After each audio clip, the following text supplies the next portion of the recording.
Hi, the major ban on local farmers in Ghana for some time now has had to do with the fall armyworm, a chronic pest that causes severe damage to crops right here in Ghana.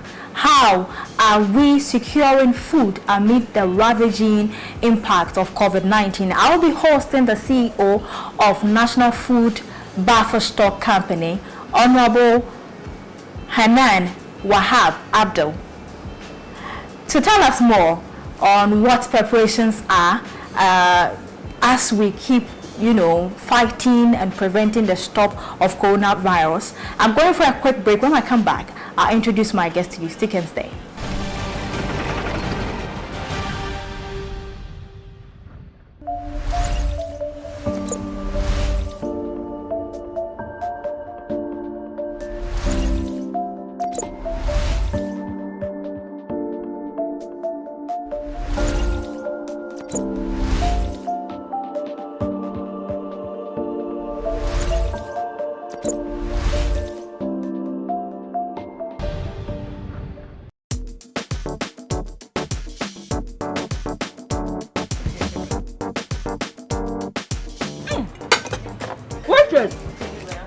Tomato paste better with the area, no. I don't want to leave tomato paste in Ghana. Ah!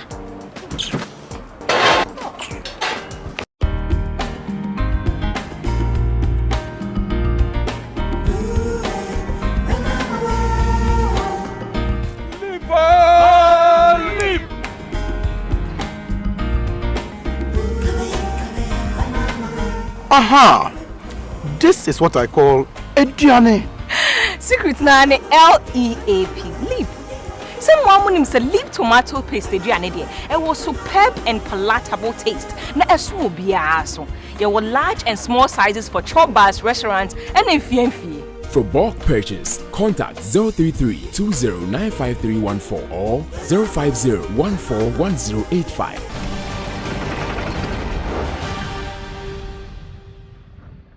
Welcome back from that quick break. It's still BizTrends Show. Share with us your thoughts and comments on all our social media platforms.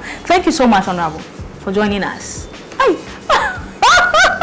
You're welcome. Forgive me for a second thought. I've forgotten that we are still in COVID-19. Right, so how have you been faring? Oh, good. Great. As the economic disruption continues, how far are measures to stave off pandemic food crisis in the country? Okay, thank you very much. Good morning to your cherished viewers and listeners. I must say we are lucky that we have started a very important program for almost 3 years and beyond now. The Planting for Food and Jobs has been very, significant in our, socio-economic activities.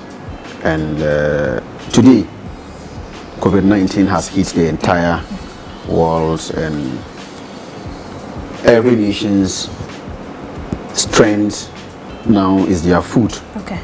And we are in a good position because we have been able to roll out this program, and agricultural activities has been modernized and enhanced, and production has increased throughout the country.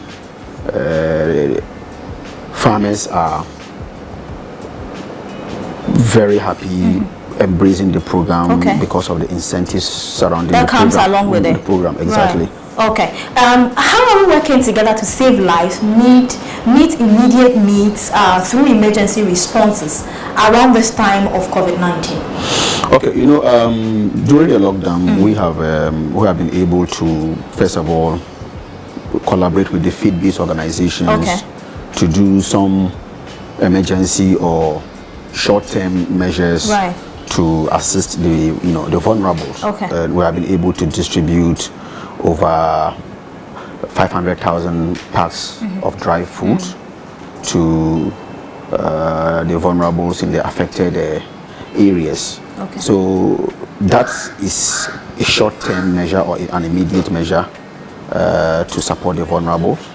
And of course, the long-term measure, we are still on course, making sure that production is going on very well. Great. What is a long-term planned solution to support recovery and also build resilience? Okay, so the plan is to, first of all, increase the production and then also the processing, which is very important because we are positioning ourselves to come out of this pandemic with a very well-defined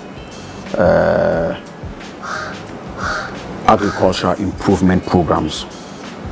What I'm trying to say is that we are going to produce more crops of interest, Okay. Get farmers to enroll on the program, and then also to support local processors to add value to what we are producing. Okay. Because at the end of the day, this is an opportunity for us to actually, invest so much in the processing because issues of post-harvest losses that we are facing as a country, Right. and we have taken some measures already, as in providing warehousing facilities to every district. 18 number warehouses have been awarded so far, and I think 56 or so are completed. So that is just one phase, phase one of the one district, one warehouse program. But of course, these warehouses are for grains. We are also looking at the situation where we can process, fruits and vegetables. Great. What are plans of government institutions such as the buffer stock in promoting and protecting reliable, safe and affordable food supply, especially to the most vulnerable in the country? Okay, so what we are doing is that, first of all, we are deeply involved in the agricultural value chain. Okay. We are directly involved in determining the minimum guarantee price of crops. What it means is that we are the institution that leads in coming out with the minimum guarantee price, which is based on the crop budget analysis of that particular year. We are doing this because we want a clearer understanding of the entire activity, what's the farmer, the input of the farmer and his dividend, and also to the consumer. We want to make sure that the farmers are not cheated, the consumers are not also cheated. Right. So what we do is that we consider factors of production and cost them. Okay, great. How much has been done to restructure our national food system in the face of this crisis? Okay, so currently what we are doing is that we are making sure that all these storage facilities are completed as soon as possible. The storage facilities are finished or completed as soon as possible because it has to do with issues of production and storage. Okay. So, and then also plans are also far advanced in making sure that some silos, metallic silos that are, of the defunct food distribution corporations are put into use. Okay. So a team is assessing the silos to see how best we can, put it into use. The most important thing is to increase production, value addition, and storage. These are the three key, elements that we are pursuing. Okay. In order for us to, survive throughout this pandemic. This is the time that we have to eat what we grow. And every Ghanaian, we have started at the buffer store company when we're tasked with the responsibility of feeding the free senior high school, the feeding company, free senior high school. Today we have been able to introduce produce that our farmers produce, change the preference of our wards. Ghana rice is all over. We supply 100% Ghana rice to all the second cycle institutions, and they are very excited. And it wasn't easy at the beginning, 2017 September, when the free senior high school was commissioned. But now, through the help of CHAS and also parents who have been able to introduce. And the kids are happy about it. They're happy about it. For example, you go to Labone Senior High School here, they eat Ghana rice. You go to Prempeh College, they eat Ghana rice. I'm sure when you take imported rice to them, they would reject it because already they have enough system of the Ghana rice. Okay, so do we have enough in the system? We have enough in the system, but not to substitute the import. Okay. We are getting there. Okay. But we have been able to increase production. It's a gradual process. So when you look at the amount of money that the government used to import, or the state used to import Ghana rice, to import imported rice into our country has reduced. So we are filling the gap gradually. Okay. And I'm sure that in the next 3, 4, 5 years to come, we'll be self-sufficient in rice. Right. Yeah. Okay. So how much are we doing as a nation in terms of strengthening the management and markets, building redundancy to prevent food supply chain disruption? Okay. You know, for us as government, it is not our interest to distract the market activities. What we are to do is to strengthen them and make sure that the food is available, because availability of food automatically makes the market conducive for consumers and other related activities. So we are making sure that there is a point where when you make it affordable, it will go down to the last person, and that is the production. Government has been able to lift huge burden on our farmers. We have been able to subsidize 50% of fertilizer. That subsidy issue. 50%. Right. 50% of improved seeds. It all goes down to strengthen the market, because it all has to do with availability. And of course, Ghana is the only West African country that gives subsidy to its farmers. We are trying to help them to get to a point where they can stand on their own. Okay, right. Viewers, you are still watching BizTrends Show. My name is Enyonam, and I'm having a conversation with regards to food security in the country amid the ravaging impact of COVID-19. And this discussion right here is being done with the CEO of BAFA Stock, Mr. Hanan Abdul Wahab. Let's go for a quick break. When we come back, we'll continue the conversation. Join us with your thought. Many thanks to my sponsors, Leap Tomato Paste, NPRA Data Bank, and also J&G Insurance Brokers. We'll be right back after this commercial break. Stay with us.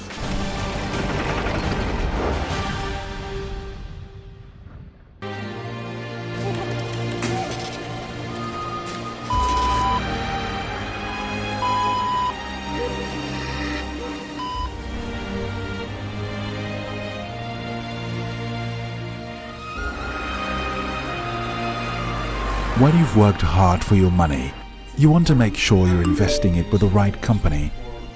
And when you need your money, it will be there for you. As Ghana's leading investment bank, Data Bank has been helping Ghanaians achieve financial independence since 1990. At Data Bank, you can purchase mutual funds, treasury bills, or shares. We're one of Ghana's leading pension and provident fund managers. Backed by our world-class research team, Data Bank has a proven track record of strong performance and good corporate governance. Knowing where to invest is key. Invest wisely, invest with Data Bank.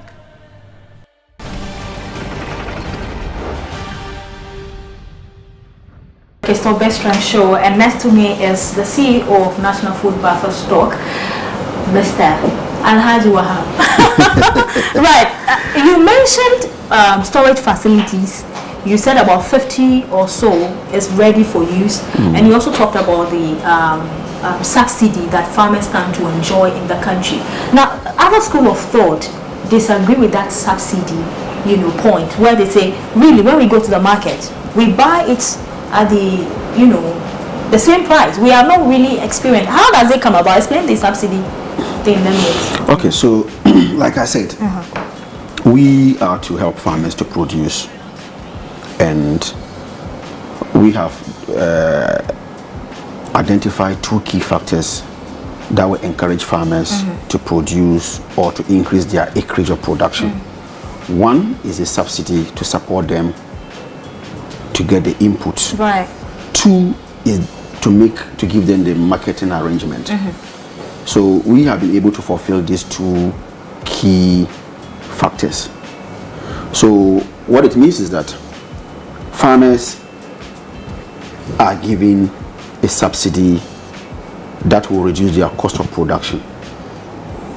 And farmers are also given the opportunity to sell their produce at the farm gates. Because we have license buying companies that will go to them at the farm gate to buy their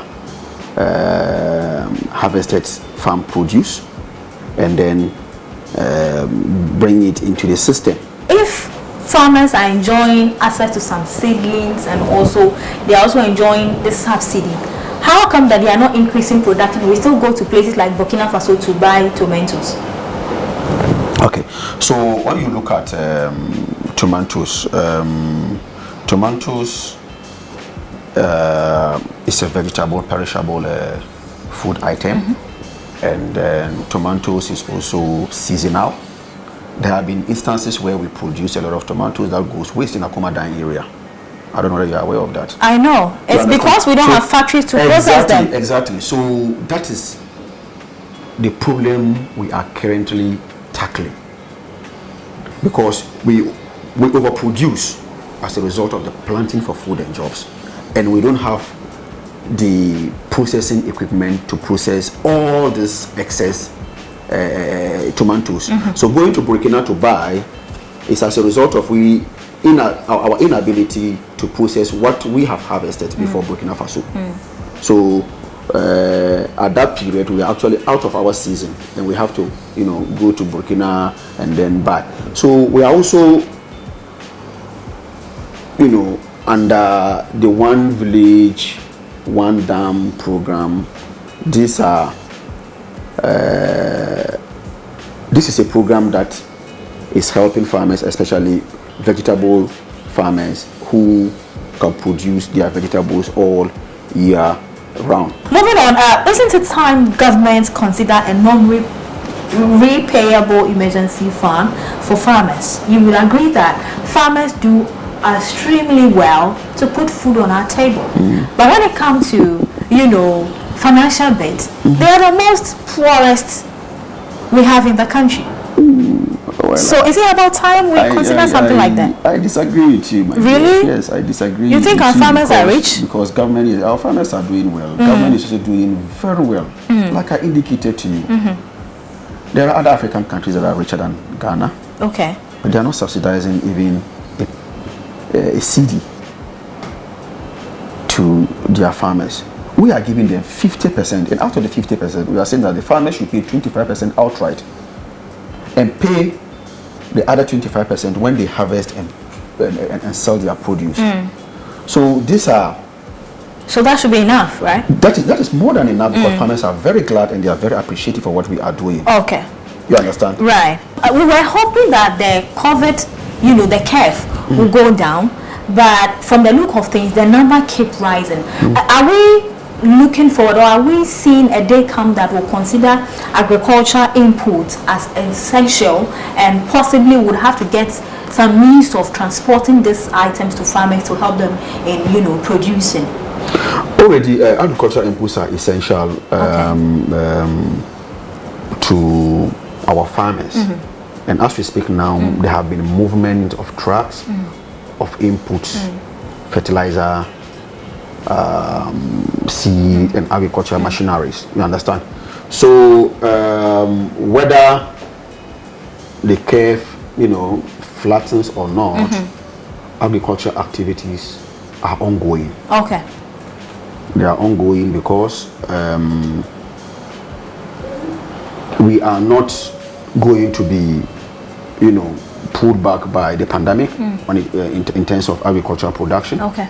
Farmers have been educated on the way to go with their farming activities. Right. So it's already being done. It's already been done. Okay. Like I said, the Minister for Food and Agriculture has visited I think about 4 or 5 regions in the south to get the first-hand information on the effect of the COVID-19 on their activities, and also to give them some guidelines on how to go about this year's farming.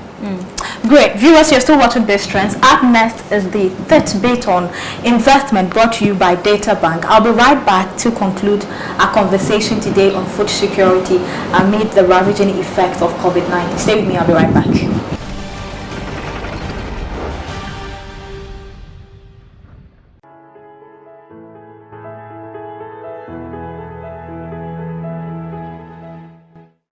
So, most Ghanaians have never really believed that global events can actually have an impact on Ghana's economy. And you probably can't blame them, especially when it's a pandemic like this, because we've had SARS, we've had H1N1, which was in Asia and never really affected us here. Even Ebola, which was very close home, didn't quite, impact Ghana. I think there was only one known case that we had in Ghana. So you may not be able to blame them. But today, I think things have changed and everybody is realizing that global events really do impact us here, and we are no more isolated, and it is really a global village. At the beginning of the year, the government had projected a GDP growth rate of 6.8%, budget deficit of 4.7%, and all the macroeconomic indicators were looking really good. I mean, inflation was targeted at 8% plus or minus 2%, and so things were looking good. Even at the stock exchange, there was a lot of bullish predictions that came up. Then COVID arrived and things have changed. As we can see, the government is being forced to bring in stimulus packages to try and keep the country running and keep the economy going.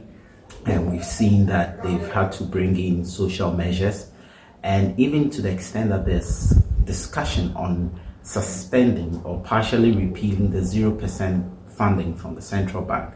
So the central bank can help with bringing the economy back to its feet, or at least keeping the country going. What is important, and what I tend to agree with the government, is that we can always fix an economy. We know how to fix an economy, but we cannot fix a human being when a human being is gone. So the most important thing is to keep the population safe and healthy. And once that happens, the economy is bound to bounce back.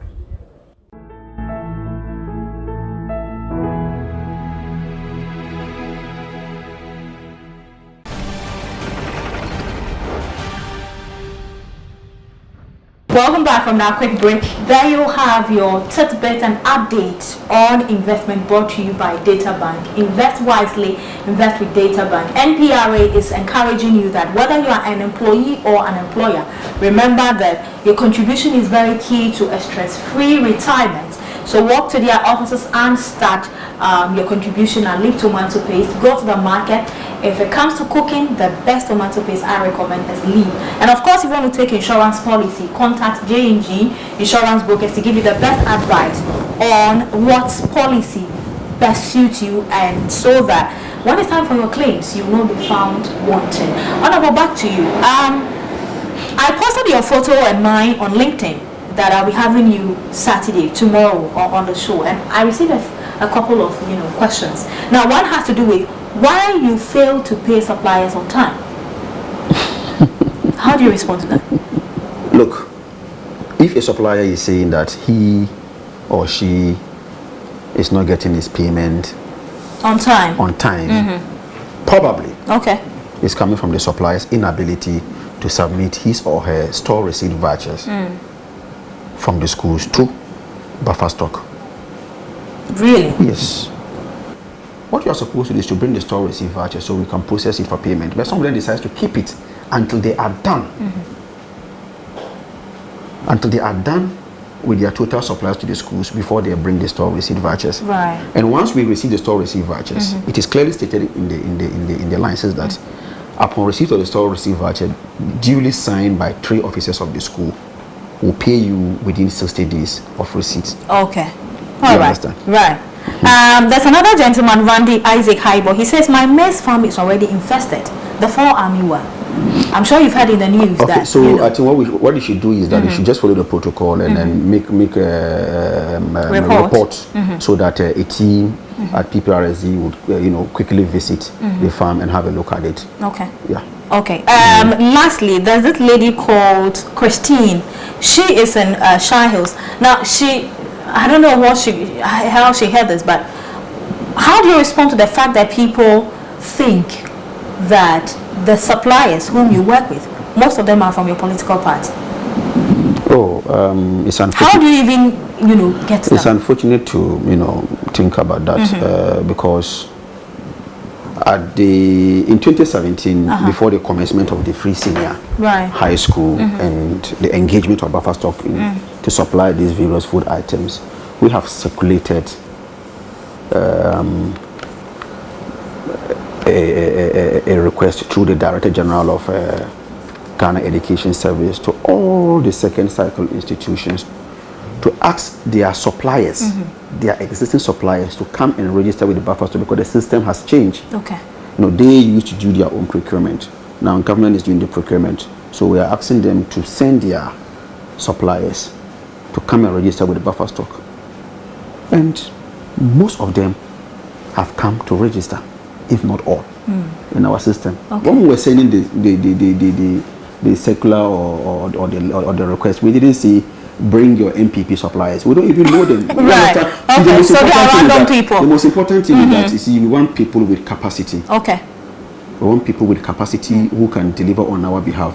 When you go and give it to a party person who has no capacity and the schools are calling for food and there's no food and there is closure of the schools, it's going to be a big problem, for everybody. And we don't want that to happen. It has never happened. Have you heard that ever since we started the free senior high school, there have been a closure of school because of lack of food? Not yet. Exactly. Right. But I've heard that it was in the news. I even watched it on GHOne. How come some headmasters or some storekeepers manage to steal some of the food items that are meant for the student? I saw one in Hope where I can't mention the school, but somebody was caught. You are a journalist. I expect you to go to the school. Somebody was caught, My responsibility, loading the items my responsibility or the responsibility of this office is to make sure that we supply them with the food. Okay. You understand? The headmasters don't report to us. Okay. They report to Ghana Education Service. So ours is to make sure that we supply them with the food at the right time, right quantity. So, but of course, national security is dealing with those issues, and I'm very happy you said they have been caught. So that means that there's a system in place. Yeah, we saw a lot of panic buying when the lockdown was about to happen. Measures are being put. As of now, people are still acting. Is the lockdown going to come back? And all that. What do you have to say to those who are selling in the market, our mothers who are selling in the market, and those who are buying, and of course the sellers, they take advantage of the situation to increase prices and all that. What do you have to tell them? Yeah, it's true. At the early days of the lockdown, we have seen a panic buying in our various or major markets, and that has compelled the Minister for Food and Agriculture to hold a press briefing, to speak to the nation and assure Ghanaians that we have enough food and people shouldn't go to buy because the demand or the rush to buy the food automatically will increase the prices. Okay. We are assuring Ghanaians that we have enough food and we are prepared. We are prepared for short term. How would you rate the performance of buffer stock for the number of years you've held the food? Won't I be biased?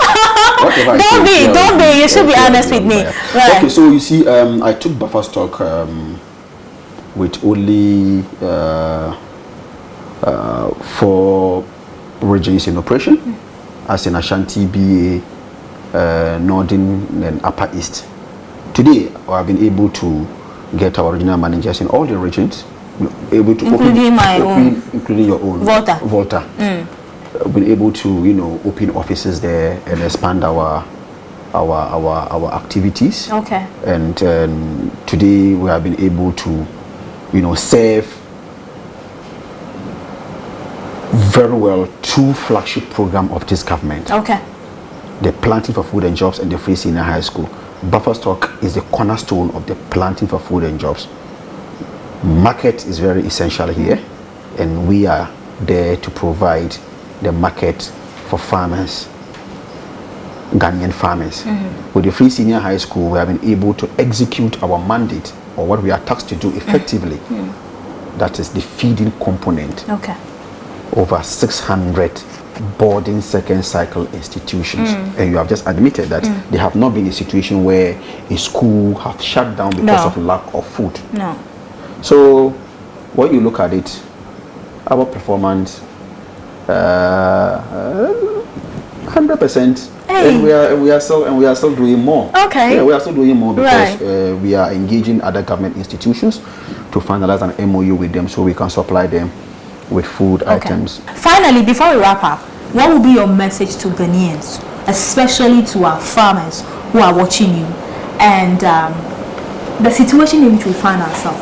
What will be message of hope to the entire public? Okay, my message to our dear farmers, which I work directly with them, is to assure them of government's commitment in helping them to increase their production. The COVID-19 is not going to stop the inflows of inputs. The COVID-19 will not be a barrier to our agriculture activity, because government is committed in making sure that they receive their inputs at the right time. Extension officers are there to give them assistance, and we as a company in charge of food security are also working very hard to make sure that the warehouses are completed so that we can meet the harvesting season and buy all their excess grains into the warehouses.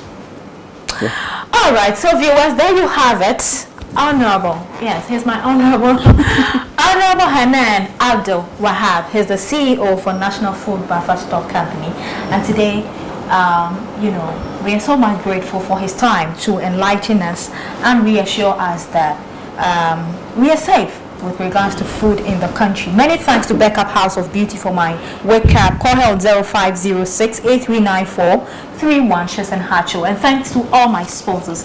Next week I'll come your way again with another powerful CEO to enlighten you on what to do in your line of business. Thank you so much. My name is Engana. Honorable. Thank you for coming.